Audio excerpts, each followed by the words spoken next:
ಒಂದು ವೇಳೆ ಪಕ್ಷ ತಮ್ಮ ಸೇವೆಯನ್ನು ಗುರುತಿಸಿ ಟಿಕೆಟ್ ಕೊಟ್ಟರು ಕೂಡ ಇವತ್ತಿನ ಜಾತಿ ವ್ಯವಸ್ಥೆಯಲ್ಲಿ ಗೆಲುವು ಅಷ್ಟು ಸುಲಭ ಅಂತ ಅನಿಸುತ್ತಾ? ನನಗೆ ಇರೋ ಹಿನ್ನೆಲೆ ಎಜುಕೇಷನಿಸ್ಟ್ ಅಂತ ಶಿಕ್ಷಣ ಕ್ಷೇತ್ರದಿಂದ ಬಂದಿರೋದ್ರಿಂದ, ಶಿಕ್ಷಣ ಕ್ಷೇತ್ರ ಒಂದು ಜಾತ್ಯತೀತ ವ್ಯವಸ್ಥೆ ಆಗಿರೋದ್ರಿಂದ ನನ್ನ ವಿದ್ಯಾರ್ಥಿ ಸಮೂಹ ಪ್ರತಿಯೊಂದು ಜಾತಿಯಲ್ಲೂ ಇದೆ.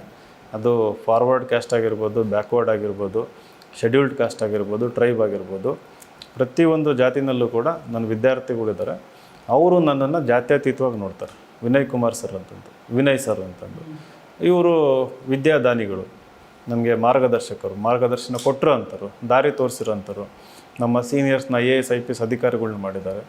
ಒಬ್ಬನ್ನ IAS ಮಾಡ್ಬೇಕಾದ್ರೆ ನಾವು ಜಾತಿ ನೋಡೋಕ್ಕೆ ಹೋಗಲ್ಲ, ಅಥವಾ ಒಂದು ಹಿನ್ನೆಲೆನೂ ನೋಡೋಕ್ಕೆ ಹೋಗಲ್ಲ.